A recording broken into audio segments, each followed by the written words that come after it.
কথা বলবে তাদের বিরুদ্ধে আমাদের হাতের স্বাধীনতাও চালু করে দেব, এটা আসলে আপনি কি মিন করেছেন? এবং একই সাথে আপনি বলেছেন যে জনাব ফরহাদ মাজার, জনাব সলিমুল্লাহ খান, জনাব সোহেল হাসান গালিব এবং জনাব রাখাল রাহা সহ এদেরকে আসলে হত্যা বা চরম শাস্তি দিতে হবে, এটা দিয়ে আসলে আসলে আপনি কি বোঝাতে চাচ্ছেন? আহ, না, আপনি হয়তোবা আমার বক্তব্য পুরাটা ভালো করে বুঝেননি। হুম। আমি আপনাকে উত্তর দিচ্ছি। হুম। তারপর আপনার কাছে আমার একটা প্রশ্ন আছে, হুম। উত্তর দিবেন বলে আশা করি। জি। প্রথম হচ্ছে যে আমি যে বলেছি হাতের স্বাধীনতা, হুম। এটা বলেছি রাখাল রাহা হুম। এবং ওই গালিবের ব্যাপারে, হুম। যারা আল্লাহ তার হাবিব মোহাম্মদ সাল্লাল্লাহু আলাইহি সাল্লামের আরশচুম্বী সম্মান মর্যাদার বিপক্ষে বক্তব্য দিয়েছে, হুম। হুম। আমাদের হৃদয়ে রক্তের ক্ষরণ সৃষ্টি করেছে, আমাদের ইমানে আঘাত করেছে। হুম। আর যেহেতু আজকে 50 বছর যাবত দেশের মুসলমান আলেম ওলামা সর্বশ্রেণীর মুসলিমদের দাবি হচ্ছে ব্লাসফেমি আইন, যেন নাস্তিক তার নাস্তিকতা নিচে পোষণ লালন করবে, ধর্মনিরপেক্ষতাবাদী তার ধর্মনিরপেক্ষতা আদর্শ নিজে লালন করবে, কিন্তু ফ্রিডম অফ স্পিচ এবং ফ্রিডম অফ এক্সপ্রেশন, বাক স্বাধীনতা, মুক্ত চিন্তার দোহাই দিয়ে যখন তখন আল্লাহ তার হাবিব সাল্লাল্লাহু আলাইহি ওয়াসাল্লামকে গালি দিবে, ইসলামের বিরোধিতা করবে, আর রাষ্ট্র তাদেরকে প্রতিহত করবে না, প্রতিরোধ করবে না, বরং আমরা তাদের যদি শাস্তি দাবিতে রাস্তায় নামি, তখন রাষ্ট্র আমাদের ট্যাক্সি কিনা বুলেট আমাদের বুকে মারে। যুগের পর যুগ আমাদের দাবি আদায় হচ্ছে না, আর তারা বাক স্বাধীনতার দোহাই দিয়ে আমাদের ইমানে আঘাত করবে, তখন তো নিরুপায় হয়ে আমরা আমাদের হাতের স্বাধীনতা বাস্তবায়ন করবই। আর হুম। সলিমুল্লাহর ফরহাদের ব্যাপারে আমি মৃত্যুদণ্ডের কথা বলিনি। হুম। আমি বলেছি সলিমুল্লাহ এবং ফরহাদ অত্যন্ত বুদ্ধিবৃত্তিক ভাবে মানুষকে, সমন্বয়কদেরকে বিপদগামী করছে। ওকে, আপনি কি আমাকে প্রশ্নটা করতে চেয়েছিলেন, সেটা কি করবেন? আমার আর একটা প্রশ্ন রয়েছে ব্যাপারে। আপনাকে আমার প্রশ্ন যে আপনি তো এই বিষয়ে আমাকে মুখোমুখি আনলেন, হুম। হুম। কিন্তু রাখাল রাহা এবং গালেব তাদেরকে আপনি মুখোমুখি করলেন না কেন? এতদিন চলে গেল।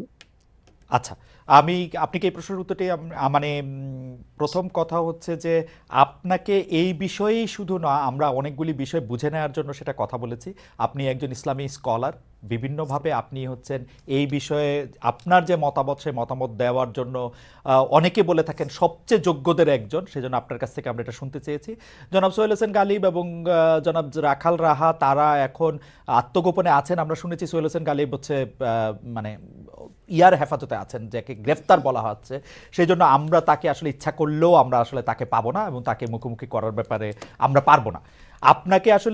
আপনাকে মুখোমুখি করার অর্থ হচ্ছে আমরা আপনার কাছে অনেক কিছু আসলে জানতে চাই এবং বুঝে নিতে চাই, যেহেতু আপনি এই বিষয়ে কথা বলার জন্য সবচেয়ে যোগ্যদের একজন বলে অনেকেই মত দিয়ে থাকেন।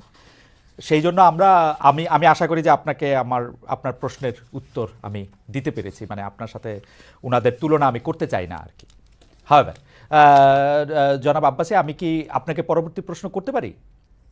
জি, অফকোর্স। আচ্ছা, আপনি বলেছেন যে আমাদের হাতের স্বাধীনতা যেহেতু আপনার এটা পালন করা হচ্ছে না, সেখানে আমাদের বলতে আপনি কাদের কথা বুঝিয়েছেন? সেটাকে আপনি আপনি হাতে তুলে নেবেন নাকি আপনি আহ্বান জানাচ্ছেন হাতের স্বাধীনতা প্রয়োগ দেখুন করার ব্যাপারে? দেখুন দেখুন, আমাদের আমাদের মধ্যে আপনিও আছেন। ওকে। কারণ আপনার নাম মহিউদ্দিন। হুম। হুম। আপনি জানেন আপনার নামের অর্থ কি? আমার নামের অর্থ আমি জানি, কিন্তু কিন্তু আমি আপনার মানে আপনার বক্তব্যের না, সাথে না, দ্বিমত না, পোষণ দেখেন করেন এরকম দেখেন অনেক আলেমকেও আমি চিনি আর কি। যাই হোক, আমি সেটার আমি ব্যাপারে আমি সেটা পরে আসছি। আপনি আমার খালেদ ভাই, শিক্ষক হিসেবে আপনি খালেদ এটা ভাই, আমাকে একটু ব্যাখ্যা করেন যে জিনিসটা আসলে খালেদ ভাই, আমাদেরটাকে। জি। জি, আমি সরি। আমি খালেদ জি। খালেদ ভাই, আপনাকে ভাই বলছি। জি। আপনি আমার চেয়ে বয়সে বড় হবেন। জি। দ্বিতীয় কথা হচ্ছে, উত্তরটা শুধু আপনাকে দিচ্ছি না, আপনার মাধ্যমে অনেককেই দিচ্ছি। হুম। হুম। আল্লাহ তাআলা পৃথিবীর মানুষকে 3টা শ্রেণীতে ভাগ করেছেন: মুমিনুন, কাফিরুন, মুনাফিকুন। এই জন্য 3 নামে কোরআন কারিমে সূরাও এসেছে। মুমিনের নামে সূরা আল মুমিনুন, কাফিরের নামে সূরা কাফিরুন, মুনাফিকের নামে মুনাফিকুন। তার মানে বিশ্বাসী অবিশ্বাসী বর্ণচোরা। যারাই মুমিনুন বা বিশ্বাসী, আপনি যদি সেই বিশ্বাসীদের একজন হন, তবে হাতের স্বাধীনতাকে আপনিও সমর্থন করবেন। আমি আপনাকেও আমার মধ্যেই রাখলাম। আমি আপনার হাতের স্বাধীনতাকে আমি আসলে এখন পর্যন্ত সমর্থন করতে পারতেছি না, এইটা আমি বুঝতে এই চাইতেছি।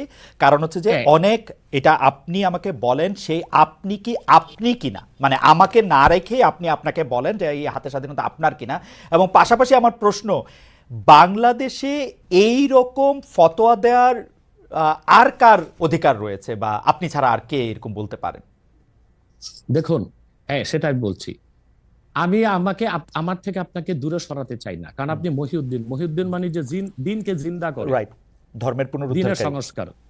হ্যাঁ, পুনরুদ্ধার না, দিন তো পরিপূর্ণ সংস্কার, হয়ে গেছে right, 1000 right, বছর আগে। right, অর্থাৎ ধর্মের পক্ষে যে কাজ করে, দিনের মৌলিক বিধানগুলোকে বাস্তবায়নে যে সচেষ্ট, সেজন্য আপনি আর আমার মধ্যে যদি আপনার নাম আর আপনার কাজে ভিন্ন হয়, তাহলে আপনি কিন্তু দুঃখ নিবেন না, মুনাফেক বা বর্ণচোরাদের অন্তর্ভুক্ত হন।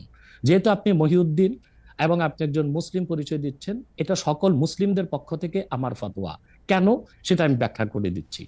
রাষ্ট্রের কাজ কি? শুধু অন্য ধর্মের মানুষের অধিকারকে রক্ষা করা? বাংলাদেশ একটি গণতান্ত্রিক রাষ্ট্র। গণতন্ত্রের মূল কনসেপ্ট হচ্ছে decision of much people will be granted. এদেশে সকল মুসলমানই মুরতাদের শাস্তি, মৃত্যুদণ্ড চায়। একটা ক্ষেত্রে আমাদের আলেম ওলামাদের মধ্যে কিছু মতভেদ আছে, সেটা হচ্ছে যে মুরতাদকে তওবা করার সুযোগ দেওয়া হবে কিনা। কিন্তু 4 মাযহাবে 3 মাযহাবের মতে মুরতাদদেরকে তওবার সুযোগ দেওয়া হবে, 4 মাযহাব মতে। কিন্তু মুরতাদদের মধ্যে যারা শাতেম, তাদের বিষয়টা ভিন্ন। শাতেম হচ্ছে আল্লাহ ও তার হাবিবকে যারা গালি দেয়, তারা শাতেম। তাদের ক্ষেত্রে শাফি, মালিকি, হাম্বলি 3 মাযহাব এবং হানাফি পূর্ববর্তী রয় পরবর্তী ফকিহদের মতে যে তাদের তওবা কবুল করা হবে না এবং তাদের মৃত্যুদণ্ড কার্যকর করা হবে। কার্যকর করবে কে? একটা শরিয়া রাষ্ট্র। যেহেতু বাংলাদেশ একটি শরিয়া রাষ্ট্র নয় এবং এখানে মুসলমানদের মৌলিক কোন অধিকারই রক্ষা করা হচ্ছে না। দেখুন, আপনি দাউদ হায়দার এদেশে সে শাতেম ছিল, আল্লাহ তার হাবিব সাল্লাল্লাহু আলাইহি ওয়াসাল্লামের শানে গালি দিয়েছিল। তখন এদেশের তখন যে সরকার ছিল, তারা তাকে জামায়াতদের বিদেশ পাঠিয়ে দিয়েছে। একই অবস্থা তাসলিমা নাসরিন, যখন প্রচুর বই লিখেছে এবং আল্লাহ তার হাবিবকে গালি দিয়েছে, আম্মাজান আয়েশা রাদিয়াল্লাহু তাআলা আনহার চরিত্র নিয়ে কথা বলেছে, তখন তৎকালীন সরকার তাকে সম্পূর্ণ নিরাপত্তা দিয়ে, তার সিকিউরিটি থ্রেট যেন না থাকে, তাকে বিদেশ পাঠিয়ে দিয়েছে। আর তখন আন্দোলন করে প্রচুর লোক বাংলাদেশে শহীদ হয়েছিল। এরপরে আপনারা দেখেছেন যে 13 সালে যখন শাহবাগ চত্বর হলো, শাহবাগ চত্বরটা কেন হয়েছিল? সেটা কি হয়েছিল ইসলামকে আঘাত করার জন্য, না যুদ্ধাপরাধীদের শাস্তি দাবিতে? কিন্তু যুদ্ধাপরাধীদের শাস্তির দাবিতে যে ব্লগাররা যা খুশি তা করলো, আল্লাহ তার হাবিব সাল্লাল্লাহু আলাইহি ওয়াসাল্লামকে গালি দিল, ইসলামকে আঘাত করলো, তখন যে সরকার ছিল তাদেরকে সুতি প্রতিরোধ করতে পারত। তারই ধারাবাহিকতায় 2013 সালের 5ই মে শাপলা চত্বরে আমরা আন্দোলনে নামলাম। সবাই ছিল সহনশীল, শিথিল পন্থা একটা আন্দোলন হয়েছিল। কিন্তু কি যে জেনোসাইড বা গণহত্যাটা করা হয়েছে, আমি তো উপস্থিত ছিলাম সেখানে, আমি তো প্রত্যক্ষ সাক্ষী। তো এভাবে আমাদের ট্যাক্সে, আমাদের ভ্যাটে অধিক সংখ্যক জনগণের ম্যান্ডেট নিয়ে সরকার আপনি কিন্তু আমার প্রশ্নটা, আমি জানি না, মানে আমি আপনার প্রশ্নটা বুঝাইতে পারতেছি কিনা। দিচ্ছি, বুঝাইতে পারছি। আচ্ছা, জি স্যার, বলেন। শাতেমদেরকে সরকার পৃষ্ঠপোষকতা দিবে, কোনো শাস্তি নির্ধারণ করবে না, তখন তো আমরা আমাদের আইনকে হাতে তুলে নিতেই হবে, আমাদের তো আর করার কিছু থাকে না। স্যার, এই আইনকে যে হাতে তুলে নেবেন, এই জনটা কি আপনি কোনো বিচার কি তার বিচার করবেন? কারণ আমরা ইসলামিক স্কলারদের কাছেই শুনছি যে তার বিচারকরা তার বিচার করবেন, বিচার করার পরে তার এটার মধ্যে এটা হবে। কিন্তু আপনি বলছেন আইন আপনি হাতে তুলে নেবেন, সেইটা মানে আমি আমি আমি প্রশ্নটা কি করে করব ডক্টর আব্বাস, আমি জানি না, মানে এইটার জন্য আপনি যে ফিটেস্ট লোক, এটা আপনি কিভাবে জানেন, মানে এবং আর কে আসেন এরকম? দেখুন, তার প্রথম জবাব হচ্ছে উত্তর গেটে আপনি দেখেছিলেন আমি একা ছিলাম না। উত্তর গেটে জনসমুদ্র হয়ে গিয়েছিল এবং সেখানে হেফাজতের শীর্ষ নেতা মীর ইদ্রিস নদভী সাহেব ছিলেন, অসংখ্য আলেম ওলামা ছিল। আমার ফতোয়াটা তারা সবাই সমর্থন করেছে, অতএব এই ফতোয়া আমি একা নই। আপনি যে স্কলারদের কথা বলছেন, আদৌ কি তারা স্কলার কিনা এবং জনগণের আস্থা আছে কিনা, সেটা একটা দেখার বিষয়। তাহলে তো আমি বলবো আমার মত ঠিক কিনা, তার যদি অন্য স্কলাররা দ্বিমত পোষণ করে, আপনার টেবিলে তাদেরকে ডাকুন, আমার সাথে ডিবেটে আসুক। আমাকে ইসলাম এই অধিকার দিয়েছে। আপনি তো এর আগে অনেক, মানে আমরা কোথায় কনফিউজড হই স্যার, আমরা যারা আপনার মতো এত এই মানের আলেম না, কিন্তু অন্য আলেমদের মুখে আমরা যখন শুনি যে এটা আসলে বিচার করতে হবে, কেউ আসলে ফতোয়া দিতে পারে, কেউ দিতে পারে না, এবং আপনি যখন আরেকজন ইসলামিক ক্লেরিক, আমরা নাম বলতে পারি ডক্টর মিজানুর রহমান আজহারি, তাকে নিয়েও বলেন যে তিনি কাফের, তাকে আসলে দেশ ছেড়ে চলে যেতে হবে, তখন আমরা একটু কনফিউজ হয়ে যাই। বলছি জি না, কনফিউজ হবেন কেন? আপনি যার কথা বলেছেন সে কি বলেছিল আপনি দেখেছেন তার বক্তব্যগুলো? আমি দেখেছি, কিন্তু তার শোনেন কথা শোনেন। জি, তাকে বলুন, সে তো আমার ছাত্র, তাকে জিজ্ঞেস করুন। 2007 সালে সে আমার থেকে সবক নিয়েছে দারুন রাজাত মাদ্রাসায়, আমি তার টিচার, আমি তার শিক্ষক এবং তার শিক্ষকরাও আমাকে শিক্ষক মানে। অতএব সে যদি দেখুন, আপনাকে পিছন থেকেই বলতে হচ্ছে, আপনি সময় দিতে হবে আমাকে। জি বল। আপনি কিন্তু বসে আছেন একা, আমার কিন্তু কয়েক হাজার লোক বসে আছে আমার অপেক্ষায়, রাইট একটা শিডিউল প্রোগ্রাম রাইট আমি রেখে বসেছি আপনার রাইট এখানে। জি বলেন। যেহেতু যেহেতু আপনার মাধ্যমে আমার মেসেজটা আমি অনেকের কাছে পৌঁছাতে পারবো। জি বল। আপনি যে ব্যক্তির নাম নিয়েছেন, তাকে আপনি কি দিয়ে তাকে স্কলার বলবেন? লক্ষ লক্ষ লোক হলে স্কলার হয়? এটা কোনো কথা নয়। দ্বিতীয় কথা হচ্ছে, সে মুফতি নয়। ফতুয়া দেবার অধিকার রাখে মুফতি। স্কলার হওয়া এক জিনিস, ওয়াইজ হওয়া এক জিনিস, মুফতি হওয়া আরেক জিনিস। আর আমার কথা হচ্ছে, আমি কি গ্র্যান্ড মুফতি বাংলাদেশে তা আমি বলছি না, এটা বলার অথরিটি আমার নেই, কিন্তু আমার ফতুয়াতে কলম বসাবার মতো 10টা মুফতি আপনি বের করে দেন। এখন অন্য মুফতিরা বলছে না কেন, সেটা একটা সাহসিকতার বিষয় আছে, সেটা আরো কোনো তাদের প্রতিবন্ধকতা থাকতে পারে। যেমন আপনি দেখেছেন আওয়ামী শাসনের সময় দেশের অনেক বড় বড় আলেম শেখ হাসিনার দালালি করেছে, তো তারা কি এমন কোন ফতোয়া দিবে যে সরকার বেকায়দায় পড়ে? এখন অনেক আলেম আছে যেটা বর্তমান সরকারের নির্লজ্জ সমর্থন করে যাচ্ছে, কিন্তু এই সরকার ক্ষমতা আসার পর থেকে আমি শরিয়ার কোরআন সুন্নাহর আলোকে যতটুকু সমালোচনা করা দরকার গঠনমূলক সমালোচনা করে যাচ্ছি। আর আমাদের মতো 2-4-10 জন যারা মিডিয়াতে আছে তারাই কিন্তু দেশের আলেম না। হাজার হাজার আলেম ওলামা পীর মাশায়েখ নীরবে নিভৃতে নির্জনে ইসলামের খেদমত করে যাচ্ছে, তাদের মতামতটাও দেখতে হবে। এখন যারা ফ্রন্টে চলে এসেছে, মিডিয়াতে চলে এসে সেলিব্রিটি হয়ে গেছে, তারাই কি বললো সেটা দেখার বিষয় না।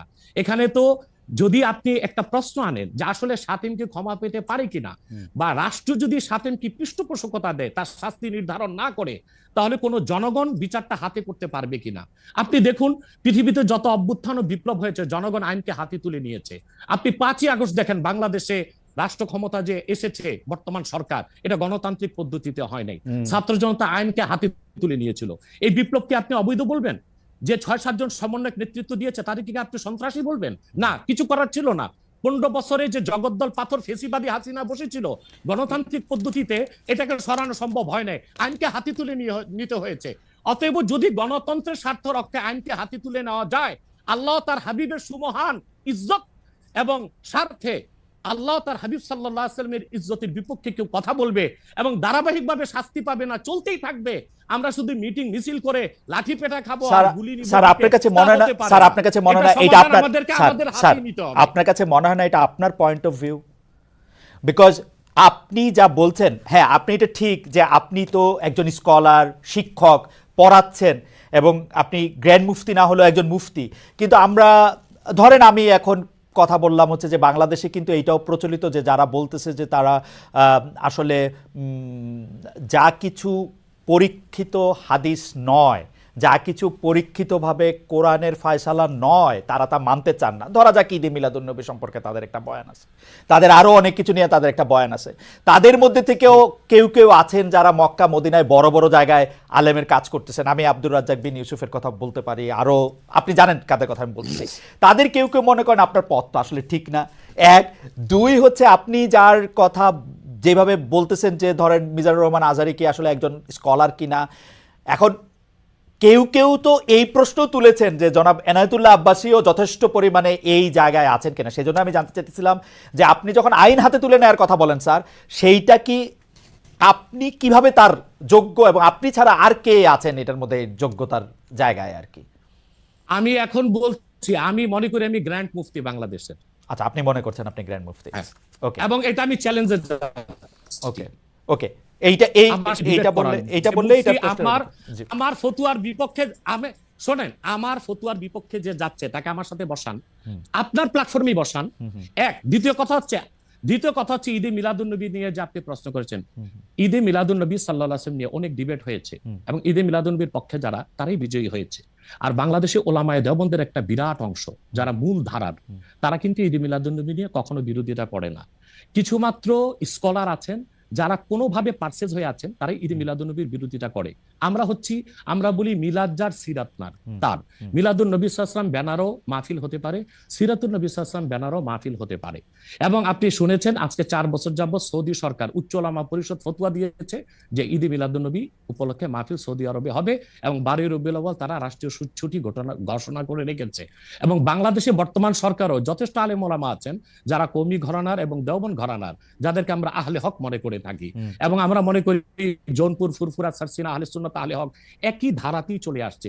তারাও কিন্তু ইসলামিক ফাউন্ডেশনের দায়িত্বে আছে এবং তারা কিন্তু এবারও ঈদে মিলাদুন্নবী ব্যানারে প্রোগ্রাম করেছে এবং আমি সেখানে অংশগ্রহণ করেছিলাম একদিন।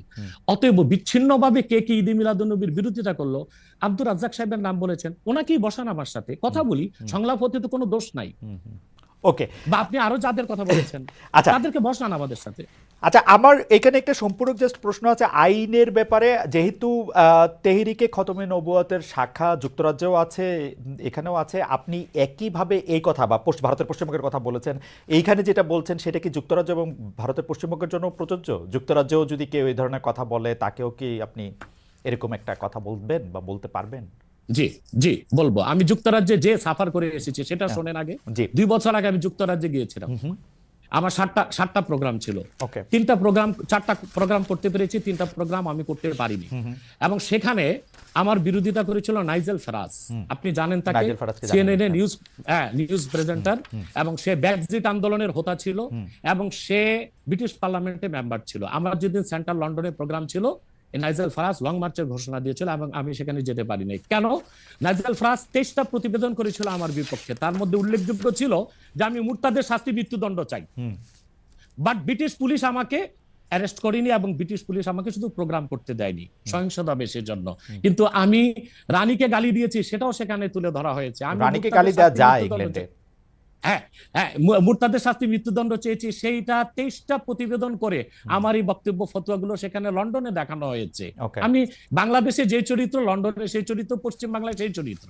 ওকে, আমি এবার একটু, আপনি যেহেতু মুফতি এবং নিজেকে পরিচয় দিলেন গ্র্যান্ড মুফতি, আমি একটা বিষয় একটু মনে করি, একটু, হ্যাঁ জি মনে করি, জি, আপনাকে একটা বিষয় একটু আপনার দৃষ্টি আকর্ষণ করতে চাই। সেটি হচ্ছে যে আপনি মানে আপনার কাছ থেকে বুঝে নিতে চাই স্যার, যে যদিও আপনি আসলেই আমার চেয়ে বয়সে ছোট, কিন্তু আসলে বিদ্যায়, বুদ্ধিতে, শিক্ষায়, অনেক কিছুতে, মানে জ্ঞানে আপনি আমার চেয়ে বড় বলে আপনাকে স্যার সম্বোধন করছি আমি। না, আপনি আপনি বলেছেন যে মসজিদে গিয়ে নারীদের জন্য বা মহিলাদের জন্য জামাতে নামাজ আদায় করা মাকরু, কিন্তু আমি আপনার এই বক্তব্যটার পরিপ্রেক্ষিতে আমি দেখতে পাচ্ছি যে এটা তো বরং মাকরু নয়, কেউ কেউ এটাকে মুস্তাহাব বা এনকারেজ বলতে চান। অনেকে উদাহরণ দিচ্ছেন আয়েশা, যিনি প্রফেটের স্ত্রী ছিলেন, রাদিয়াল্লাহু আনহা, হ্যাঁ আয়েশা রাদিয়াল্লাহু আনহা, উনি ইমামতি করে মেয়েদের নামাজ পড়িয়েছেন, এবং যে জায়গায় আপনি এটা মুকরু বলছেন ওই জায়গায় কেউ মুস্তাহাব বলতে গিয়ে আপনার বক্তব্যের বিরোধিতা করছেন। এটা নিয়ে আপনি যদি আমাদের একটু বলেন। এটা আমি চ্যালেঞ্জ করছি, ওপেন চ্যালেঞ্জ। আম্মা জান আয়েশা রাদিয়াল্লাহু তাআলা আনহা কখনো ইমামতি করেননি, বরং ও জাকওয়ান ইমামতি করেছিল, পিছনে তিনি নামাজ পড়েছিলেন। সেটা ফরজ নামাজ ছিল না, তারাবিয়ার নামাজ।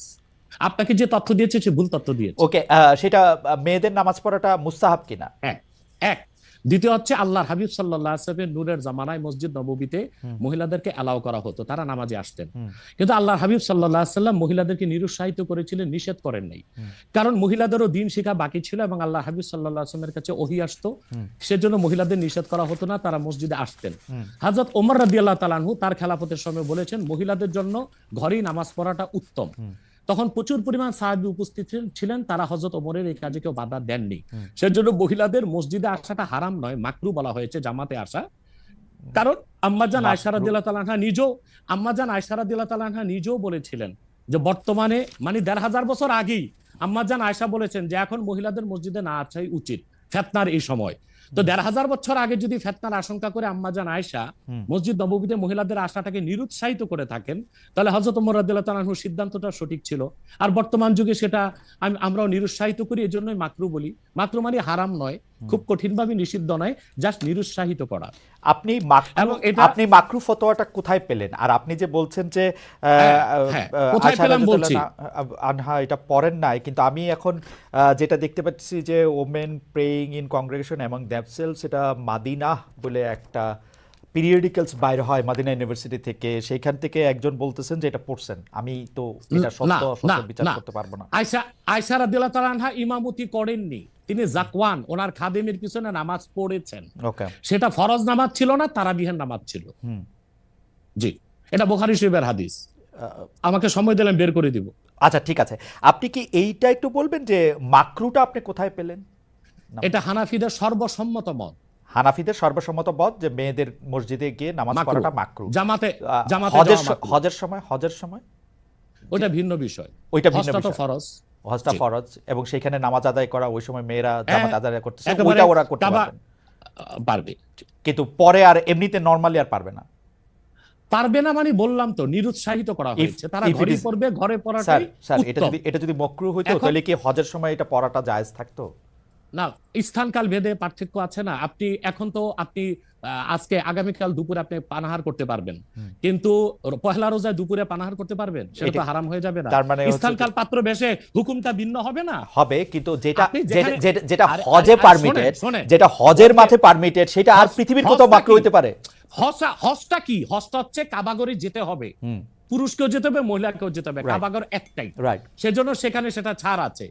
কিন্তু মসজিদ পৃথিবীতে একটা না, মহিলারা ঘরে নামাজ পড়তে পারবে। হ্যাঁ, এমন- তারপরে আমরা এটা বলে থাকি, যেমন কোন মহিলা ঢাকা গেল শপিং করার জন্য, এখন নামাজের সময় হলো, সে বাড়িতে আসতে নামাজ কাজা হয়ে যাবে, সে বাইতুল মোকাররম যে নামাজ পড়ে নিক, মহিলাদের জন্য যদি সুব্যবস্থা থেকে পড়তে পারবে। মাকরুটাকে আপনি খুব বড় করে দেখার প্রয়োজন নাই। এই যে আপনার মাথায় টুপি নাই, এটাও কিন্তু মাকরু। স্যার যেটা খালি মাথায় বসাও মাকরু। রাইট, যেটা কিন্তু তাই বলে তো আপনাকে আমি গুনাহগার বলতে পারছি না। পারে না আমি বলতে, উৎসাহিত অসুবিধা করব। নাই। স্যার আমি হ্যাঁ। যেটা বলতে চাইতেছি, এমন কোন কাজ কি আছে যেটা কাবাগারে করা যায় অন্য যে কোনো জায়গায় আরেকটা মাকরু হিসেবে বিবেচিত হবে? আর কোনো কাজ কি এরকম আছে? বোঝার জন্য জানতে চাইতেছি স্যার। হ্যাঁ, বুঝার জন্য বলতেছি, যেমন কাবাগরে উপস্থিত হলে অজু অবস্থায় যেতে হবে, অন্য কোনো জায়গায় গেলে অজু অবস্থা লাগবে না। কেউ যদি হজ করতে এহরাম বাঁধে, স্ত্রীর সহবাস তার জন্য হারাম যতদিন না না, যেটা কাবাগরে করা যায় থাকবে। সেটা অন্য কোথাও হারাম আছে হ্যাঁ। কিনা? কাবাগর, হ্যাঁ, হারাম আছে। যেমন কাবাগর তোয়াফ করা হচ্ছে ফরজ, হুম। হজের একটা ফরজ, কিন্তু পৃথিবীর অন্য কোনো ঘর কোনো জায়গায় তোয়াফ করা যায় না। সুতরাং- সেখানে যেটা যে অন্য জায়গায় যায় না। মানে যেহেতু কাবাগর তওয়াফ করা যায়, মানে কাবাগর শুধু তোয়াফের জায়গা, Okay. কাবাগর তোয়াফ করা ফরজ। ওকে, কিন্তু পৃথিবীর অন্য কোনো মসজিদ বা আল্লাহর অলির কোনো কবর বা মাজার তো তোয়াফ করা যাবে না, সেটা তো শিরক। আচ্ছা তাহলে স্থানকাল পাত্র ভেদে এবং সময়ের ভিন্নতার কারণে হুকুম পরিবর্তন হয়। Okay. যেমন আমি আপনাকে একটা উদাহরণ দিয়েছি, আগামীকাল আপনাকে দুপুরে খেতে হবে, সেটা খাওয়া আপনার জন্য সওয়াবের কাজ। আল্লাহ বলেছেন কুলু ওয়াশরাবু, খাও পান করো, কিন্তু ঠিক পহেলা রোজার দিন দুপুরে আপনি খেতে পারবেন না, সেটা হারাম। অথবা মাকরুর বিষয়টাও স্থানকাল পাত্র ভেদে তো পরিবর্তন হবে। লাস্ট কোশ্চেন, আপনি যে- লাস্ট কোশ্চেন এই সিরিজে জাস্ট বোঝার জন্য, আমাদের অনেক দর্শক জানাচ্ছেন যে সৌদি আরব সহ ইসলামী বিশ্বের অনেক দুনিয়ায় মেয়েদের জামাতে নামাজ পড়ার ব্যবস্থা মসজিদে আছে, তাহলে সেই ব্যাপারটা কি মাকরু কিনা এবং তাদের শরিয়া বোর্ড সেইটাকে আসলে পরীক্ষা করছে কিনা? আবার বলেন তো প্রশ্নটা। এমন অনেক মুসলিম দেশ আছে সৌদি আরব সহ, আরব দেশ সহ, যেখানে জামাতে মেয়েদের নামাজ পড়ার ব্যবস্থা আছে। বিশেষ করে রমজানের সময় তো তারাবির নামাজের ক্ষেত্রে মেয়েরা অনেকেই যান। তো সেই ক্ষেত্রে তারা এই মাকরুর ব্যাপারটা অবগত কিনা, তাদের শরিয়া ব্যাপারটার দিকে নজর রাখছে কিনা? আপনি হয়তো বা ভুলে গেছেন আমার উত্তরটা। হানাফি মাযহাব মতে মাকরু। আমরা যেহেতু আচ্ছা। মাযহাব হানাফি মানি, এই জন্য মাকরু। কিন্তু সৌদি আরবে হানাফি মাযহাব না, হাম্বলি মাযহাব, আচ্ছা। সেখানে মাকরু না। আচ্ছা, মানে হানাফি মাযহাব মতে মাকরু। ওকে, আমি পরের আপনার বক্তব্যটা নিশ্চয়ই অন্য আলেমরাও শুনেছেন, তারা তাদের মতো করে তারা ব্যাপারটা বিবেচনা করে দেখবেন। আমরা এটা শুনলাম। এইবার নেক্সট প্রসঙ্গে বা প্রশ্নে আসি। আপনাকে নারীদের নামাজের ব্যাপারে একটা হাদিস শোনায় দিচ্ছি। জি, সহিহ মুসলিম, জি, সহিহ মুসলিম, জি। হাদিস নাম্বার 1027। হুম, আন আমরাতা বিনতে আব্দুর রহমান أنها أخبرته أن عائشة زوج النبي صلى الله عليه وسلم قالت لو أدرك رسول الله صلى الله عليه وسلم ما أدرك النساء لمنعهن المسجد। পরিষ্কার সহিহ মুসলিমের হাদিস। হযরত আমরা বিনতে আব্দুর রহমান বলেন, রাসূল সাল্লাল্লাহু আলাইহি সাল্লামের সহধর্মিণী আল্লাহর হাবিব সাল্লাল্লাহু আলাইহি ওয়াসাল্লামের স্ত্রী আম্মাজান আয়েশা রাদিয়াল্লাহু তাআলা আনহা, যার কথা বলেছেন তিনি নামাজ পড়েছেন, উনি বলেছেন যে বর্তমানে মহিলাদের এখনকার অবস্থা যদি আল্লাহর হাবিব সাল্লাল্লাহু আলাইহি ওয়াসাল্লাম দেখতেন, তাহলে তাদেরকে মসজিদে আসতে নিষেধ করতেন। সহিহ মুসলিম হাদিস নাম্বার 1027। আপনি সেই স্কলারদেরকে বলেন এই হাদিসটার জবাব আমাকে দিতে। ওকে, তার মানে আমি শেষ করি। জি, তার মানে হচ্ছে মহিলাদেরকে মাকরু বলার দ্বারা হানাফি মাযহাবে যে নিষেধ করা হয়েছে, কঠিন নিষেধ না, মানে নিরুৎসাহিত করা হয়েছে। ওকে, ঠিক আছে, এটা নিশ্চয়ই এটা নিরুৎসাহিত করা হয়েছে, এটা আপনি বলছেন, নিশ্চয়ই এটা একটা প্রণিধানযোগ্য। আমি দলিল দিয়েছি। আমি এই বিষয়ে আর আপনার সাথে পরবর্তী প্রসঙ্গে আসি। সেটা হচ্ছে যে আপনি এখানে আসবেন, অনেকে অনেক ধরনের মন্তব্য করেন, প্রশ্ন করেন, অনেকের মধ্যে অনেক ধরনের উৎসাহ আছে, অনেক ধরনের জানার বিষয়ও আছে। সেই জন্য আপনি যেটাকে বলছে হচ্ছে যে আপনাকে বলা হচ্ছে যে একজন পেশাদার বক্তা, যখন আপনি, যেহেতু আপনি বক্তৃতা দিয়ে টাকা নিয়ে থাকেন, এইটা আপনি ঘন্টায় কত টাকা নেন সেটা নিয়েও মানুষের মধ্যে উৎসাহ আছে। এই ধরনের বিষয় নিয়ে আপনি কি বলবেন? কেউ কেউ আবার বলে থাকেন আপনি যে বক্তৃতা দেন সেটা দিয়ে একটা নির্দিষ্ট অঙ্কের টাকা নেওয়াটাও আসলে ঠিক হচ্ছে কিনা সেটা নিয়ে অনেকে অনেকে প্রশ্ন। অনেকে, গোস্তাকি মাফ করবেন, অনেকে আপনাকে হেলিকপ্টার হুজুর বলেন, কারণ আপনি বিভিন্ন জায়গায় হেলিকপ্টারে যেতে পছন্দ করেন। এই ধরনের নিউজ, এই ধরনের আলোচনা আপনি আসলে কিভাবে নিয়ে থাকেন? দেখেন, আপনি একজন স্বনামধন্য সাংবাদিক এবং আপনি সাংবাদিকতার মাধ্যমে বাংলাদেশের অনেক উপকার করেছেন, কিন্তু কোনো হিংসুক বা নিন্দুক যদি বলে খালেদ মহিউদ্দিন একজন বাচাল, বাচালি করে টাকা কামাই করে, এটাকে আপনি মানবেন? মানবো, আমি বক্তা না, মানবো। আমি হচ্ছে দায়ী কথাই তো আল্লাহ, বেচা আমি খাই। দায়ী আল্লাহ। আমি আমি আমি আমি আপনি ঠোঁটে চেয়ে খান, কিন্তু আমি মেধা দিয়ে সেবা করি মানুষকে। আমি বক্তা নই। আমার পরিচয় হচ্ছে, দেখুন আমাদের একটা ইতিহাস আছে, আমি পেশাদার কোনো বক্তা নই। আমি হচ্ছে দায়ী আল্লাহ, আল্লাহর দিনের দাওয়াত মানুষের কাছে পৌঁছে দিই। এখন আসে টাকার বিষয়। বাংলাদেশে কেউ কোনোদিন দেখাতে পারবে না আমি আমার নিজের জন্য কোনো টাকা চেয়ে নেই। যদি আমি কোনো প্রোগ্রামে কন্ট্যাক্ট করে টাকা নিতাম তো সর্বনিম্ন 3 লাখ টাকা রেট রাখতাম, কিন্তু কখনো কখনো আমাকে তারা খুশি হয়ে যা দেয় সেটা আমি নিয়ে থাকি। দ্বিতীয় হচ্ছে হেলিকপ্টার প্রসঙ্গ, এটা হচ্ছে আমার অত্যন্ত প্রয়োজন। হেলিকপ্টারটা আমার চেয়ে বেশি বাংলাদেশে শেখ হাসিনাও ব্যবহার করেন, এটা আমি অহংকার করে বলছি না, আল্লাহ তাআলার শুকরিয়া আদায় করছি। এবং বাংলাদেশে অনেক বক্তা বা স্কলার এক সময় আমার বিরোধিতা করেছে, আমি হেলিকপ্টার কেন চলি, হেলিকপ্টারে কেন যাই। বাংলাদেশে 2014 সাল থেকে ব্যাপকভাবে আমি হেলিকপ্টারে যাচ্ছি। এখন অনেক বক্তা, স্কলার বা স্ক্রু ড্রাইভার যাই বলেন, তারা হেলিকপ্টার ব্যবহার করছে, এখন আর সমস্যা হচ্ছে না। আমারটাই আর কি সমস্যা ছিল। হেলিকপ্টারটা কেন ব্যবহার করি, আপনাকে একটা সহজ উদাহরণ দিচ্ছি। গত পরশুদিন আমার একটা প্রোগ্রাম ছিল মেঘনাতে, দিনে বাদে জোহর, আর রাতে আমার প্রোগ্রাম ছিল রংপুর হারাগাছ, সেটা মিডিয়াতে ব্যাপক প্রচার হয়েছে। পরের দিন আমার প্রোগ্রাম ছিল কালকে লোহাগাড়া, এই চট্টগ্রাম সাতকানিয়ায়। এখন আমি হেলিকপ্টার ব্যবহার না করে দিন ও রাতে 3টা প্রোগ্রাম করা কি আদৌ সম্ভব? না, সম্ভব না। যেখানে আমার বাড়ি আব্বাসী মঞ্জিল থেকে চিটাগাং রোড যেতে 1.5 ঘন্টা লাগে, তা আমি কিভাবে মেঘনার প্রোগ্রামটা দিনে করে রাতে হারাগাছ করে পরের দিন চট্টগ্রাম যাই? আমাকে এটা অনিবার্য কারণে হেলিকপ্টার ব্যবহার করতে হচ্ছে, এবং সেটা জনগণই দেখে। এর জন্য তো আমাকে হেলিকপ্টার হুজুর বলতে পারে না। এখন যে হুজুর নৌকায় চড়ে মাহফিল করতে যায় তাকে কি নৌকা হুজুর বলবেন? বা যিনি প্রাইভেট কারে প্রোগ্রাম করতে যায় তাকে কি বলবেন ট্যাক্সি হুজুর? এগুলো হচ্ছে এগুলো হচ্ছে এগুলো হচ্ছে আমি গাড়িও ব্যবহার করি যখন যেটা লাগে। আমি এখন প্যারাডো ইউজ করতেছি, এটা 3 কোটি টাকা। আমি ভিএট ইউজ করি 8 কোটি টাকা। আমি হেলিকপ্টার ইউজ করি, এটা 14 কোটি টাকা। এখনো আমি নৌকাতেও যাই, যেখানে যেভাবে আমার সুবিধা তখন সেভাবে সেখানে আমি। না, সেটা ঠিকই আছে। আমি কিন্তু মনে করি যে এখন হিংসুক বা নিন্দুকরা কি বললো সেটা তো আপনার মতো না, সেটা ঠিক আছে। না না না না, আমি কিন্তু মনে করি যে আপনাকে যত ব্যস্ত থাকতে হয়, আপনি যদি পথে এর মধ্যে থেকে আপনার দিনের একটা বড় অংশ আপনি ব্যয় করেন, এটা আপনার জন্য, এটা আসলে কোনোভাবেই এটা মানে এটা কেউই এটা করবে না। আমার কাছে মনে হয় যে আপনার ব্যস্ততার জায়গা থেকে আপনার এটা করতেই হবে। কিন্তু আমার যে প্রশ্ন ছিল যে আপনি এর জন্য নিজেকে একজন প্রফেশনাল স্পিকার মনে করেন কিনা, আপনি মনে করেন কিনা যে আপনি যে বিভিন্ন জায়গায় বক্তৃতা দিতে যাচ্ছেন এবং আপনার যে একটা অসম্ভব চাহিদা বিভিন্ন জায়গায়, আজকে এখানে কালকে সেখানে, সেইটা আপনার আয়ের একটা বড় উৎস কিনা? দেখুন, এটা ছাড়া আমার আয়ের ব্যবস্থা ছিল। আমাদের যে বাংলাদেশে আমাদের যে আধ্যাত্মিক ঘরানার আমরা সন্তান, আপনি জানেন আমাদের বংশের মুরব্বী শাহ কারামত আলী জনপুর রহমতুল্লাহ, তাকে বলা হয় বাংলাদেশের আধ্যাত্মিক জনক। 2 নেশন থিওরির ভিত্তিতে দেশ স্বাধীন হয়েছে, এবং ডব্লিউ হান্টার তার বইতে উল্লেখ করেছে, এনসাইক্লোপিডিয়া অফ ব্রিটানিকাতে এসেছে, ইসলামিক ফাউন্ডেশন বিশ্বকোষে এসেছে, কারামত আলী জনপুর রহমতুল্লাহর হাতে 2 কোটি লোক মুসলমান হয়েছে। ওনার কারণেই পরবর্তীতে দেশটা স্বাধীন হয়েছে। উনি ইন্তেকাল করেছেন 154 বছর আগে। আমি ওনার সিলসিলায়, ওনার বংশের, আমরা জোনপুরি পীর সাহেব বলে খ্যাত। আমি যদি অন্য পীরদের মতো আব্বাসী মঞ্জিলে বসে পিরি মুরিদি করে যেতাম, তাহলে আমার কোটি কোটি টাকা বছরে আসতো। মূলত আমার হচ্ছে দিনের দাওয়াত দেওয়াটাই আমার মূল কাজ। তারপর জনগণ যেটা খুশি হয়ে আমাকে সম্মান করে, সেটা আমার জন্য যথেষ্ট। আপনি কি আব্বাসী, এটা আমার পেশা নয়, এটা নেশা। আপনি কি আব্বাসী মঞ্জিলে আর এখন বসেন না? মানে ওই সিলসিলাকে আপনি বসি, কিন্তু মূল হাইলাইটস করা হচ্ছে দাওয়াতের কাজকে। আমি দাওয়াতি কাজে ব্যস্ত থাকি। আপনার মূল, আপনি ইচ্ছা করলে হইতেই পারতেন, কারণ আমরা জোনপুরের পীর সাহেবদের সম্পর্কে আমরা অবগত, তাদের অনেক ফলোয়ার আছে। আরেকটা কথা বলি আপনাকে, আরেকটা কথা বলি। আমি এখনো দিন রাত জেগে আমার ছাত্রদেরকে পড়াই। আমি Okay. বুখারী শরীফ প্রথম খণ্ড আমার ছাত্রদেরকে পড়াই।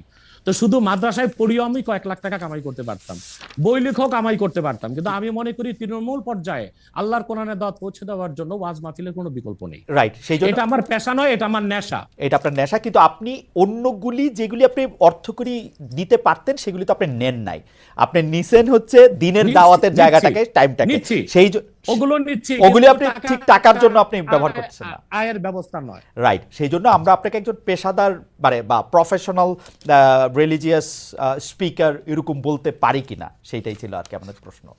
না না, পেশাদার আচ্ছা, বলতে পারি না। পেশাদার বলতে পারি না। ওকে, আপনি আসছেন এখানে, আমরা দর্শকদের কাছে একটা প্রশ্ন করেছিলাম যে আগামী জাতীয় নির্বাচন ঘিরে বাংলাদেশে ইসলামপন্থী দলগুলোর মধ্যে ঐক্য প্রক্রিয়া সফল হবেন বলে মনে করেন কিনা দর্শকরা।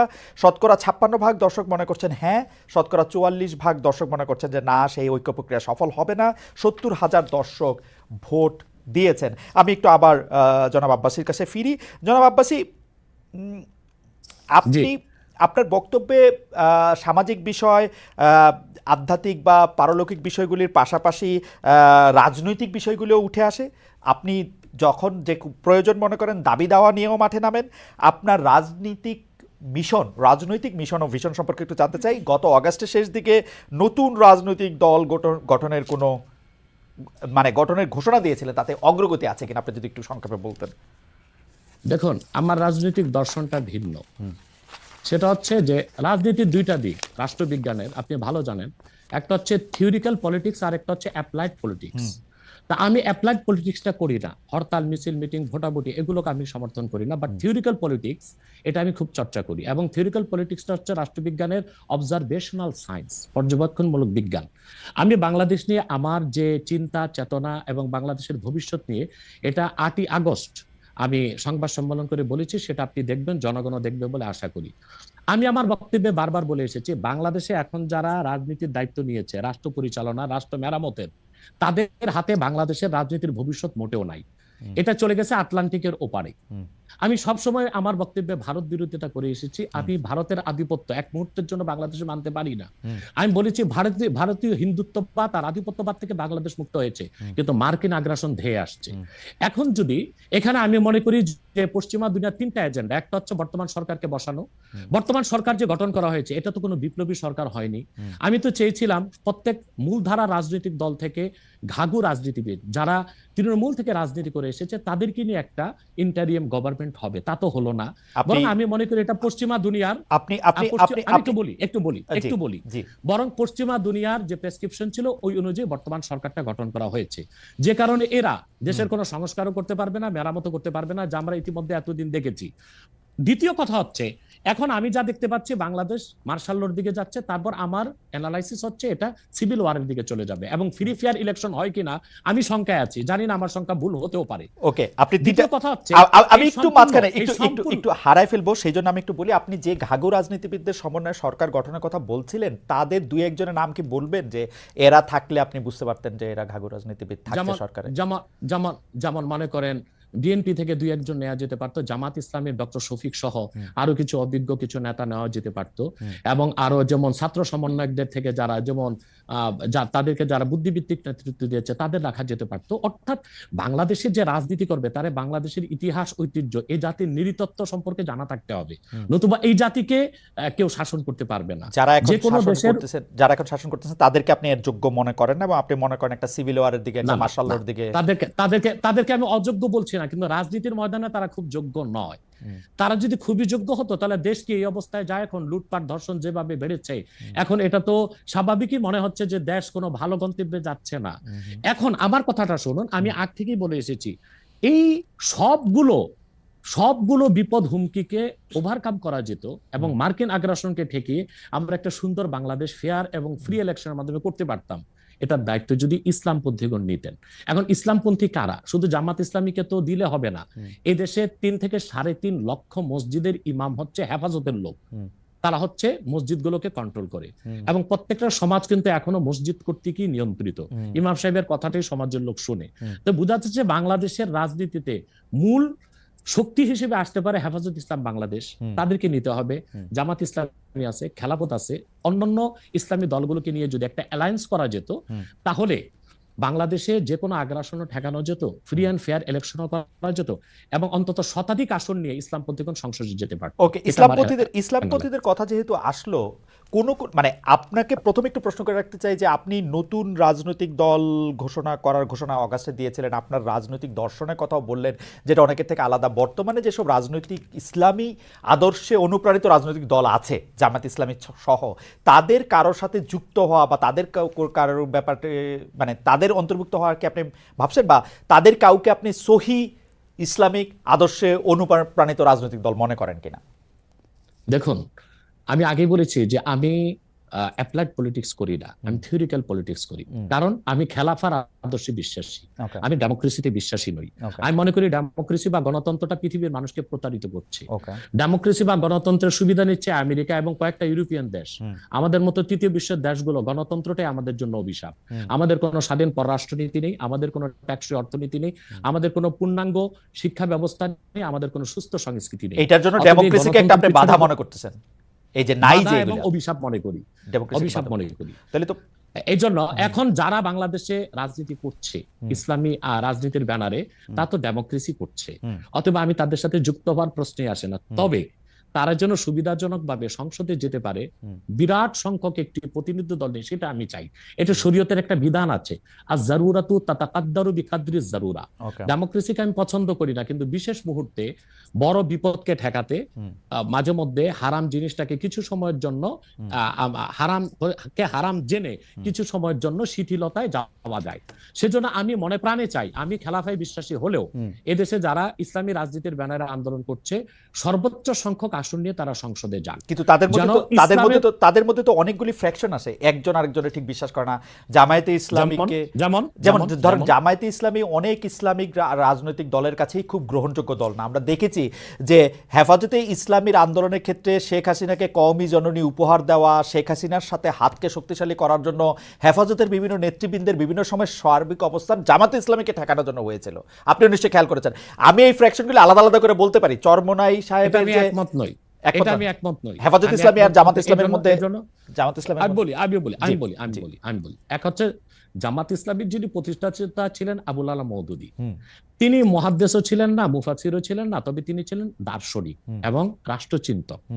তো জামাত ইসলামী যারা করছেন তারা তো আসলে আবুল আলা মওদুদীর কোনো মাসালা বা ফেকা মানতেছে না। এবং জামাত ইসলামী তো অসংখ্য লোক আমি দেখেছি দক্ষিণ চট্টগ্রামে, তারা আমাদের মতো কট্টর সুন্নি, অর্থাৎ তারা মিলাদ কিয়াম করতেছে, তারা পিরি মুরিদি মানতেছে, কিন্তু রাজনৈতিকভাবে তারা জামাত ইসলামী করতেছে। তার মানে হচ্ছে 1922 সালে জিএনএ গ্র্যান্ড ন্যাশনাল অ্যাসেম্বলির মাধ্যমে কামাল পাশা আতাতুর্ক তুরস্কের মধ্যে ইসলামী শাসন ব্যবস্থার জন্য আর না হয় সেই ব্যবস্থা করেছিল।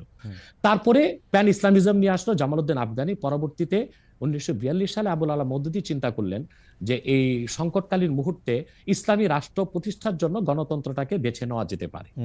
এটাই ছিল তার রাষ্ট্রের চিন্তা, আর সেটাই জামাত ইসলামের লোকজন অনুসরণ করছে। কিন্তু জামাত ইসলামের লোকজনগুলো কিন্তু আবুল আলা মওদুদীকে ইমাম হিসেবেও মানে না, কিংবা তার মাসালাও নিচ্ছে না, শুধু রাষ্ট্র।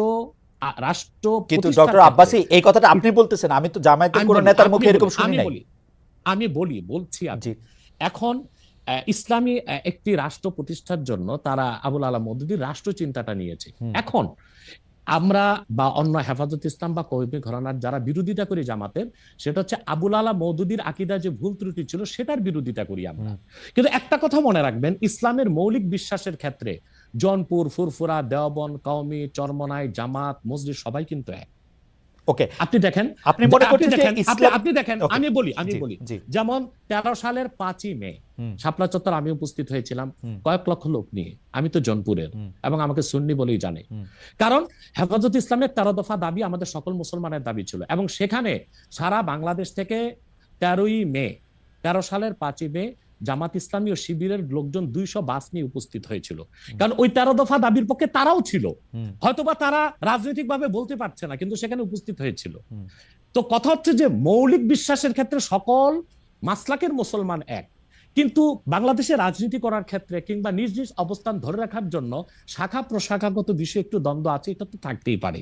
একটা ঘরে যদি 5টা ভাই থাকে, 5 ভাই কি আপনি যেটাকে শাখা প্রশাখাগত দ্বন্দ্ব বলতেছেন, সেই দ্বন্দ্ব আমরা অনেক সময় অনেক প্রকট দেখি। কেউ কেউ বলেন যে একজন আরেকজনকে বলেন যে তারা আসলে নাস্তিকদের থেকেও খারাপ, আরেকজন আরেকজনকে বলেন তারা বিধর্মী থেকেও খারাপ, একজন আলেম আরেকজন আলেমকে বলেন, সেগুলি আমরা শুনি এবং রাজনৈতিক কারণে বলেন অনেক সময়। সেটি মানে কোনো বিষয়ের ব্যাখ্যা দিতে গিয়া না, রাজনৈতিক অবস্থানের কারণে বলেন। আমরা দেখেছি যে বাংলাদেশের ইসলামিক রাজনৈতিক দল, আমি এই মুহূর্তে নাম বলছি না, কিন্তু তারা জনসভায় ভাষণে বলেছেন যে তাদের আসলে জামায়াতে ইসলামীকে ঠেকানোই তাদের রাজনৈতিক আদর্শ। এটা তো হিংসা, প্রতিহিংসা। তো সেইটা তো আমি বলি একটা আপনাকে উদাহরণ দিচ্ছি। যেমন জামাত ইসলামীর যারা বিরোধিতা চরম পড়ে, আমি তো জামাত ইসলামের সমালোচনা করি গঠনমূলক, যেটা তাদের সংশোধন করা দরকার সেটা করতে হবে। কিন্তু আমি কি কখনো বলতে পারি যে জামাতের লোকজন নাস্তিকদের চেয়েও খারাপ? এটা কি বলা যায়? আপনি বলুন। এখন মনে করেন 13ই মে, আপনি বলছেন সেটা বলছি না, কিন্তু আমি বলছি একজন ইসলামী আলেম বলে আমরা একজনকে চিনি, তিনি আরেকজনকে বলতেছেন। আমি তাকে চিনি। ওই লোকটা যে লোকটা বলেছেন তার নামটা আমিও নিব না, কিন্তু বাংলাদেশে এমন অনেক ইসলামী রাজনীতির ব্যানারে রাজনীতি করছেন যারা কিনা মোসাদ বা কিংবা সিআই এর পেইড এজেন্ট হয়ে বসে আছেন। এখন রাজনৈতিক আক্রোশে অনেকে অনেক কথাই বলে। যেমন জামাত ইসলামীর বিরোধিতা করতে যে ফরিদউদ্দিন মাসুদ এবং কিছু আলেম শাহবাগীদের সাথে একাত্মতা ঘোষণা করছে। এটা কেন করছে? তাহলে কি শাহবাগী না, তাহলে কি মতিউর রহমান নেজামী, দেলোয়ার হোসেন সাইদি তাদের চেয়ে ভালো ছিল শাহবাগীরা? যে মতিউর রহমান নেজামী, দেলোয়ার হোসেন সাইদি বা জামাতের যাদের ফাঁসি হয়েছে তাদের ফাঁসি রায় কার্যকর করতে ফরিদউদ্দিন মাসুদ শাপলা চত্বরে চলে গেছে, শাপলা চত্বর না শাহবাগ চত্বরে চলে গেছে, নাস্তিক ব্লগারদের সাথে একাত্মতা ঘোষণা করছে। তো বুঝাই যাচ্ছে এটা একটা রাজনৈতিক আক্রোশ ছিল, রয়ের পারপাস সার্ভ করার জন্য এই কাজটা করেছিল কিছু আলেম। অথবা ওই ধরনের কোন আলেম কি বললো, তার মুরিদ কত, তার জনসংখ্যা কত, সেটা কোনো দেখার বিষয় না। সেটা বুঝাই যাচ্ছে কোন একটা ইন্টেনশন থেকে সে কাজটা করেছে বা বলেছে। কিন্তু আমাদেরকে তো ইনসাফে থাকতে হবে। আমরা আবুল আলা মওদুদীর বা জামাত ইসলামীর সমালোচনা গঠনমূলক ভাবে করে আসছি, করতেছি। যেমন আমি জামাত ইসলামী মানে আপনি যেমন বললেন যে মওদুদী সাহেবের ফিলোসফিটা জামাতে ইসলামী আসলে সেইভাবে নিতেছে না, কিন্তু আমি কিন্তু ডক্টর আব্বাস, আমি কিন্তু এই কথা জামাতে ইসলামের কোন শীর্ষ নেতৃত্বের কাছে শুনি নাই। সত্যি কথা বলবে না। হ্যাঁ, বলবে না কেন? বলবে না কেন? তারা যদি এটা না নেয় তাহলে এটা বলবে না কেন? হতে পারে এই জন্য বলবে না যে আপনার কর্মীদের মনোবল ভেঙে যাবে। কিন্তু আমি শীর্ষ নেতাদের মুখে শুনেছি, দেলোয়ার হোসেন সাইদি সাহেব একজন বাংলাদেশে জাদ্রেল একজন স্কলার ছিলেন এবং আপনি জানেন তার জনপ্রিয়তা এখনো কিন্তু একেবারে আকাশ জনপ্রিয়, আলহামদুলিল্লাহ। সেটা বলি, সাইদি সাহেব ব্যক্তিগত জীবনে আবুল আলা মওদুদীর কোনো মাসালা মেনেছিলেন? তিনি তো হানাফি মাযহাবের মতে নামাজ পড়তেন, লম্বা দাড়ি রাখতেন এবং তিনি পীর ঘরানা থেকে এসেছেন। তার বাবা ছিলেন ফুরফুরার মুরিদ। ডক্টর আব্বাস, আমি একটা প্রশ্ন সরাসরি করি। ডক্টর আব্বাস, আমি একটা প্রশ্ন সরাসরি করি। আপনি সোজা সাপটা কথা বলেন, আপনাকে সরাসরি কথা বলি। এই মওদুদীর আদর্শটা জামাত সরাসরি অস্বীকার করা না পর্যন্ত আমি মওদুদী সাহেবের জায়গায় রাখতে চাই, কিন্তু মওদুদী সাহেবের আদর্শটা তারা সরাসরিভাবে ধারণ করার কথা বলে যে একটা ইসলামিক রাজনৈতিক প্ল্যাটফর্ম তৈরি করেছে, আপনি কি সেটাতে যাইতেন? সেইটা আপনি আমল করেন আর না করেন? তাহলে দুইটা কারণে যেতাম। তো জনাব সাইদি যে গিয়েছিলেন সেটাকে আপনি সঠিক মনে করেন? না, সাইদি সাহেব কেন গিয়েছিলেন সেটা তার, আপনি বলতেছিলেন যে তিনি আমলটা করেন নাই, কিন্তু আদর্শের এই ঘরানায় কি আপনি আসতেন? দেখুন, সাইদি সাহেবের একটা বক্তব্য আমি শুনেছি। তিনি একটা সাক্ষাৎকারে বলেছিলেন যে তিনি দেখেছেন ইসলামী রাষ্ট্র প্রতিষ্ঠা করার জন্য যে জনবল দরকার, যে কাজকর্ম দরকার, উনি সেটা জামাতের মধ্যে পেয়েছিলেন। সেজন্য তিনি জামাতের রাজনীতিতে ছিলেন। কিন্তু ব্যক্তিগত জীবনে তিনি তো হানাফি মাযহাব মেনেছেন, আহলুস সুন্নাহ ওয়াল জামাতের আকীদা বিশ্বাসী লালন করতেন অধিকাংশ ক্ষেত্রে, এবং তিনি পীর ঘরানা ছিলেন এবং পীর মাশায়েখদেরকে যথেষ্ট শ্রদ্ধা করতেন। আমি আগেই বলেছি যে বাংলাদেশে জামাত ইসলামী আকীদাগত দিক দিয়ে আবুল আলা মওদুদীর আকীদা সবাই গ্রহণ করে নাই। দক্ষিণ চট্টগ্রামে যারা জামাতের নেতা আমির, তারা আমাদের সাথে দক্ষিণ চট্টগ্রামে, আচ্ছা এই ব্যাপারে আপনার বক্তব্য পরিষ্কার। আমি এই ব্যাপারে আবার উত্তরবঙ্গে যারা জামাতের নেতা তারা লামাযহাবী, তারা মাযহাবী মানেন না। সেজন্য আমি বলেছি আবুল আলা মওদুদী তিনি কোনো ইমাম ছিলেন না, তিনি ছিলেন রাষ্ট্রচিন্তক, দার্শনিক। তো তিনি একটা ইসলামী একটি শরিয়া রাষ্ট্র কায়েমের জন্য তিনি যে আচ্ছা, তিনি যে রাজনৈতিক দর্শন দিয়েছিলেন সেটা জামাত নিয়েছে, কিন্তু আবুল আলা মওদুদীর আকীদায় যথেষ্ট ত্রুটি ছিল, সেটা আগেও বলেছি এখনো বলছি। আচ্ছা, এবং জামাত ইসলামী যেহেতু ডেমোক্রেসির চর্চা করে, তাদের সাথে আমার যাওয়ার প্রশ্নই আসে না। ওকে, তবে আমি আবারও বলছি, চরমনাই হোক, জামাত হোক, মজলিস হোক, তারা সবাই মিলে অ্যালায়েন্স করে সংসদে একটা বিরাট সংখ্যক প্রতিনিধিত্ব দল নিয়ে থাকুক, এটা আমি চাই। ওকে, আমি জাস্ট এটাতে একটা ছোট্ট করে একটা জিনিস যোগ করে আমি জামাতের এবং রাজনৈতিক প্রসঙ্গে আসবো। আমি শুধু একটু ধর্মীয় প্রসঙ্গে একটু আসতে চাই। আপনি লামাজাবিদের কথা বললেন, লামাজাবিদের অনেকেই, আপনি যে নিজেকে একজন গর্বিত কট্টর সুন্নি বলে পরিচয় দিচ্ছেন, সেই জায়গায় আপনাদের বিশ্বাস এবং ধর্মাচরণে, যেটাকে ঈমান আর আকীদা বলা হয়, সেটার মধ্যে অনেক ত্রুটি রয়েছে বলে তারাও মনে করেন, এবং তারা এই ব্যাপারটা নিয়ে তারা একটা অবস্থান নিয়ে থাকেন বিভিন্ন জায়গায়। এমনকি মসজিদের ক্ষেত্রে আলাদা করে ঘোষণা দিচ্ছেন যে এটা হচ্ছে ঠিক এইভাবে পড়ার মসজিদ, এইটা এইভাবে নামাজ পড়ার জিনিস। এই ব্যাপারটাকে আপনি কিভাবে ডিল করেন? মানে এটা কি আপনার কাছে কি মনে হয়? দেখুন কথা হচ্ছে যে যারা লামাযহাবী, তাদের লামাযহাবীরা পৃথিবীর কোনো মুসলিম রাষ্ট্রে স্বীকৃত নয়। যেমন সৌদি আরবিয়া, সৌদি আরবতে আব্দুর রহমান আস-সুদাইস কাবাঘরের ইমাম সাহেব বলেছেন লামাযহাবী একটা বাতিল ফেরকা। সেখানে হাম্বলি মাযহাব চর্চা করা হয় এবং সেখানে কোরআন সুন্নাহ মোতাবেক চলার স্বাধীনতা দিয়েছে সৌদি সরকার। এবং রাষ্ট্রীয় অধিক মাসালার ক্ষেত্রে সৌদি সরকার হাম্বলি মাযহাবের মত নিয়েছে এবং ইমাম আবু হানিফার হানাফি মাযহাব থেকে মত নিয়েছে। যেমন শাফি, মালিকি, হাম্বলি 3 মাযহাবে বেনামাজি যদি মুসলিম হয় তাকে মৃত্যুদণ্ড দিতে হবে। কিন্তু ইমাম আজমের মাসালা হচ্ছে যে না, যদি কেউ মুসলিম পরিচয় দেয়, অমুসলিম নামাজ পড়বে না, এটি স্বাভাবিক। মুসলিম যদি পরিচয় দেয় আর সে নামাজ না পড়ে, তাকে বেত্রাঘাত করা যাবে। এই ক্ষেত্রে সৌদি সরকার হানাফি মাযহাবটা নিয়েছে। তো লামাযহাবীটাকে, লামাযহাবী হচ্ছে সে কোনো মাযহাব মানে না। মূলত এটা ইংরেজদের এই ফিতনাটা তৈরি করে গেছে ইংরেজরা। পৃথিবীতে 200 বছর আগে লামাযহাবী বলে কোনো মত বা ফেরকা ছিল না, সালাফি নামে কোনো দল ছিল না, আহলে হাদিস নামে কোনো দল ছিল না। আমরা তো আহলে হাদিস। আহলে হাদিস কারা? যারা হাদিসের অনুসরণ করে। হানাফি মাযহাবের চেয়ে বেশি হাদিসের অনুসরণ কোনো মাযহাবী করে না। দ্বিতীয় হচ্ছে, আপনি যদি বলেন তারা বলে আমার ত্রুটি আছে আমার বিশ্বাসে আকীদা, আমি বলবো চোরের মার বড় গলা। আমি তো বাংলাদেশেই আছি, তো আমি তো তাদেরকে ডক্টর আসাদুল্লাহ আল গালেব লামাযহাবীদের মধ্যে একজন ভালো স্কলার এবং ভালো আলেম বলে জানি। ওনার ছেলে একদিন আমার সাথে দেখা করেছে ঢাকা এয়ারপোর্টে, বলেছে যে আপনারা নিজেদের মধ্যে গালিগালাজ না করে একটু কি বসা যায় না? আমি তাকে বলেছি তোমার আব্বাকে বলো, উনি জ্ঞানী মানুষ এবং খুব ভদ্র। আসাদুল্লাহ গালেব সাহেব উগ্রপন্থী নন, তিনি খুবই ভদ্রভাবে কথাবার্তা বলেন এবং তিনি জ্ঞান রাখেন। আমি বলেছি তোমার আব্বাকে বলো লামাযহাবীদের স্কলারদের সাথে আমরা বাহাস দরকার নেই, তাতে তো ঝগড়া হয়, আমরা সংলাপে বসতে পারি, দেখি আমরা কোন দলটি কোরআন সুন্নাহ মোতাবেক চলি, এটা আমাদের মধ্যে সংলাপ হতে পারে। এবং আমি আবার আপনাকে বলছি, ইসলামের মৌলিক বিশ্বাসের ক্ষেত্রে আহলে হাদিস লামাযহাবীরাও কিন্তু আমাদের সাথেই আছে। কিন্তু পার্থক্যটা কোথায়? পার্থক্যটা হচ্ছে যেমন মাযহাব মানবো কি মানবো না, কিংবা আমলীগত দিক থেকে কিছু আকীদাগত পার্থক্য আছে। আমলী দিক দিয়ে বেশি পার্থক্য। যেমন হচ্ছে আমরা বলি তারাবি 20 রাকাত, তারা বলে 8 রাকাত। আমরা বলি ওয়েতের 3 রাকাত, তারা বলে 1 রাকাত। কিন্তু কোন লামাযহাবী বলে না ওয়েতের বলে নামাজ নাই, বলে ওয়েতের আছে 1 রাকাত। না, আমি এরকম শুনছি, আমার এরকম শুনছি, আমার যে নামাজ পড়ার জন্য আলাদা মানে এটা সকল দর্শকের জন্য বলছে যে আলাদা দাঁড়ানোর সিস্টেম বা ভঙ্গি বা স্টাইল লামাযহাবীদের, আপনাদের তো আপনাদের বলতে হচ্ছে দেখেন আমরা যারা আপনি বলেন বাংলাদেশে 3 থেকে 3.5 লক্ষ মসজিদ হানাফি ইমাম, কোন মসজিদ লেখা আছে হানাফি মসজিদ? কিন্তু বাংলাদেশে যে 200 লামাযহাবীদের মসজিদ আছে সেখানে তারা লিখে রাখছে আহলে হাদিস মসজিদ। তা বোঝা যাচ্ছে আহলে হাদিস মসজিদে আহলে হাদিসরাই ঢুকবে। তো বৈষম্য তো তারাই করছে, তারাই কিন্তু প্রমাণ দিচ্ছে তার একটা ফেরকা, তার একটা ভিন্ন দল। আমাদের হানাফিদের মসজিদে লেখা নেই হানাফি মসজিদ, ওখানে হানাফিও যাবে লামাযহাবীও যেতে পারবে। আপনি অবাক হবেন, আমাদের আব্বাসী মসজিদের যে মসজিদ, বড় মসজিদ,